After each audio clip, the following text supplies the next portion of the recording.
dnešnom online svete je dostať druhú šancu veľmi zriedkavé. Väčšinou platí, že keď raz mizneš z centra pozornosti, už niet cesty späť. Stačí si spomenúť na nespočetné množstvo ľudí, ktorých mená kedysi rezonovali celým internetom, no časom upadli do úplného zabudnutia. Jedným z tých, koho postihol tento osud, bol aj Tekashi. Pred pár rokmi trhal jeden rekord za druhým, no nakoniec ostal len nepodstatnou spomienkou. No napriek všetkým predpokladom je Tekashi opäť čoraz viac na očiach. A dá sa povedať, že je ešte šialenejší než kedykoľvek predtým. Have you ever thought about having sex with someone you're not supposed to have sex with? Yes. Tekashi sa aktuálne obklopuje streamermi, influencermi a inými postavičkami, ktoré žijú z drámy a zdá sa, že si naplno užíva život v tejto novej, o niečo pokojnejšej sfére online sveta. Nechápte? To však zle. Toto nie je žiadna náhoda ani šťastie. Je to priamy výsledok toho, že robí všetko preto, aby si vybojoval späť svoje miesto na výslni, o ktoré prišiel. Dnes stavia na nefiltrovanej a často drzej úprimnosti, ktorou si znova získava pozornosť zvedavého publika.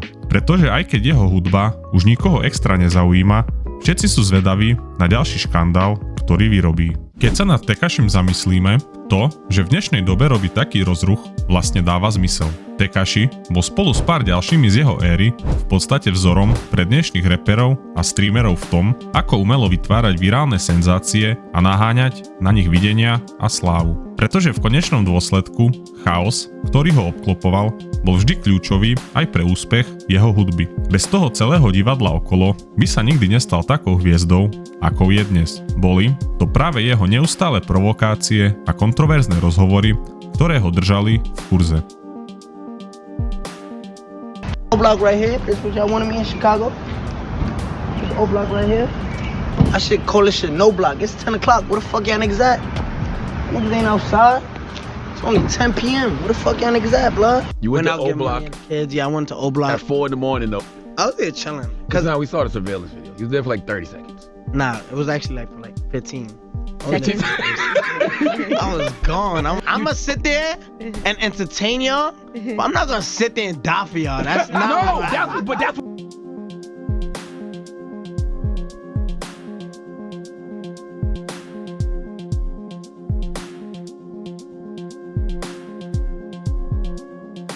A jeho súčasný návrat je v skutku pôsobivý, najmä ak vezmeme do úvahy, že ho už takmer každý považoval za nadobro odpísaného. A hlavne v období, keď ho prepadli a zbili v posilňovni LA Fitness, sa zdalo, že celá tá aura okolo Tekashiho vyprchala.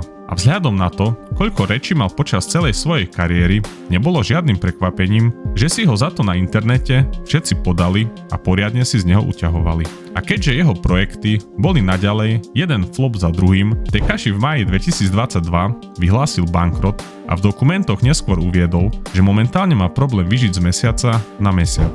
Následne v apríli 2024 došlo k rozpredaju jeho majetku na splatenie dlhov voči daňovému úradu, keď boli jeho luxusné Bentley a Lamborghini vydražené za viac ako $260,000. Ale to bol iba začiatok. Netrvalo dlho a úrady vydražili viac ako 40 predmetov patriacich Tekashimu, vrátane šperkov a luxusných kabeliek, aby vyrovnali jeho daňový dlh. No aj po tom všetkom, čím si za posledné roky prešiel, je táto nová vlna pozornosti dôkazom, že mu len stačí dať priestor, platformu a jeho výbušná povaha zariadi všetko ostatné. Favorite number 69? No. Ooh, lying. Look how big your sweat got on that one. Shot up. My favorite number 7, and I can put that on my mother's life. my favorite number 2. Shit. Don't make an excuse. If this was accurate, it would be right. On my mother's life. As a matter of fact, that I get sentenced to fucking life in prison. My favorite number 7. Vlastne to pripomína niečo, čo povedal, keď dostal otázku, či si ešte dokáže získať svoje staré miesto na vrchole. V rozhovore pre New York Times povedal: tí, čo ma neznášali predtým, sú presne tí istí, čo ma neznášajú aj teraz. Rozdiel je len v tom, že teraz majú zámienku. Na otázku, či chce zmeniť to, ako ho ľudia vnímajú, dodal: a prečo by som to robil? Vďaka tomu som zarobil milióny dolárov. Som hlúpy, ale nie sprostý. Čo ak sa zmením a prestanem zarábať? Pokojne ma nenávidte, aj tak si ma všetci znova zapnete. A presne to sa teraz aj deje. Aj keď má už najlepšie roky svojej kariéry dávno za sebou, Tekashi sa znovu dostáva do popredia a plní titulky médií. Hoci sa spôsob, akým vyvoláva rozruch, mierne zmenil, v jadre je to stále tá istá taktika ako predtým. V poslednej dobe sa navážal do nových tetovaní na tvári rapera Blueface. Yo, Wack, I know this shit, man, but look, I know I got a lot of face tattoos, but your man look crazy, like your man really got a baseball logo like this. Taktiež si strieľal z Drakeovho kamaráta Top 5 za to, že ho v Londýne dobodali. Yo, this shit give you nightmares, right? Yeah. Come on, let's all be friends. Show us the scar. No, the other way. Sing. Peace. No. No popri mužských kolegoch si Tekashi pripravil zopár štiplavých poznámok aj na adresu žien. Nedávno si totiž zobral na mužku abstinenciu Demi Lovato a tvrdil, že keby mal tú možnosť, s radosťou by ju stiahol späť k drogám. Well, I think she's clean now. No, she's gonna what is it called when you Relapse? Yeah, she's gonna relapse. Make her relapse. A hoci sú hip-hopoví fanúšikovia na Tekashiho reči bez servítky zvyknutí, fanúšikovia Demi Lovato to nezobrali najlepšie. Vôbec mi to nepripadalo vtipné a nechápem, prečo sa to dievča, čo s ním robí rozhovor, smeje. Jednoznačne najhoršia vec, akú som kedy počul niekoho verejne vypustiť z úst. Ale aj napriek všetkým tým urážkam a útokom, ktorými sa snaží zopakovať svoj úspech postavený na konfliktoch, jeho súčasné mediálne výstupy nie sú vždy len o negativite. Miestami sa dokonca úprimne otvoril a rozprával o svojom živote a kariére. Takmer v každom rozhovore sa nájde aspoň jeden moment, kedy môžeme nahliadnúť dovnútra Daniela Hernandeza, muža, ktorý sa skrýva za svojou dúhovou maskou. O jedinelej chvíli úprimnosti sa dokonca neudržal a rozcitlivel sa pri vysvetľovaní o tom, čo ho viedlo k donášaniu polícii. If your people didn't do you wrong, would you have snitched? No. True. And I'm saying that because I love the people I did crimes with. I love the people to the point where I knew without them that none of the shit would be possible. Ale je ťažké brať čokoľvek, čo povie vážne, a aj tie slzy môžu byť len pokusom o manipuláciu publika. Pretože si protirečí so svojimi staršími vyhláseniami, v ktorých tvrdil, že od momentu, ako sa ocitol za mrežami, mu bolo jasné, že tam nezostane. Taktiež v podstate priznal, že okradol svojho niekdajšieho kamaráta Steve Will Do It a tvrdil, že to ľutuje. Did you steal from Steve Will Do It? Yes. Damn. True. Do you regret it? Yes. True. And I love him, and if I had it, I would give it to him.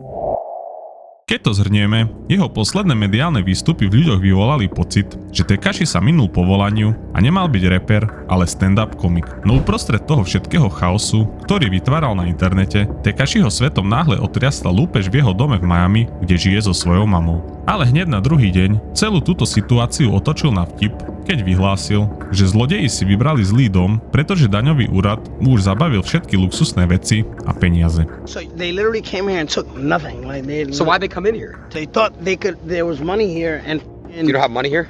they could go to the IRS and go grab that shit. And they, Treba podotknúť aj to, že počas celého tohto mediálneho ťaženia bol Tekashi v domácom väzení kvôli porušeniu podmienky. A pri každom virálnom momente sa 6ix9ine musel vyrovnať s faktom, že väzenie je na spadnutie. Následne na streame s Jackom Dohertym vyhlásil, že tento stream je jeho posledným pred vynesením rozsudku. so I think you're my last stream.